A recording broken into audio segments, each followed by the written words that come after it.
Le 18 juin, à mon avis, c'est à deux dimensions. Une dimension politique d'abord, c'est évident. L'histoire a montré que c'était un événement très important pour l'histoire de la France. Mais ça également, c'est un événement également qui a une grande portée éthique. Et je crois qu'aujourd'hui, finalement, c'est presque ce qu'il y a de plus important. Alors, qu'est-ce que ça veut dire? Ça veut dire que c'est essentiellement un message du respect des personnes et de la dignité des hommes. Il y a des choses qu'on n'accepte pas quand on est un homme, on ne l'accepte pas. Cette réaction fondamentale du général, c'est une grande leçon. Du point de vue politique, c'est un choix, évidemment. S'il avait échoué, j'ai d'ailleurs vous dit tout à l'heure, l'histoire a prouvé que c'était fondamental. Et l'histoire aurait pu trouver le contraire, que c'était simplement un déserteur qui devait être fusillé.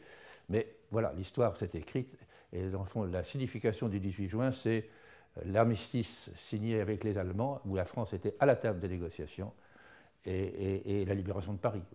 C'est ça, finalement. Et si je suis ici, c'est parce que j'y crois. Je pense que la pensée du général est extrêmement actuelle, ce qui n'est pas évident pour un homme historique.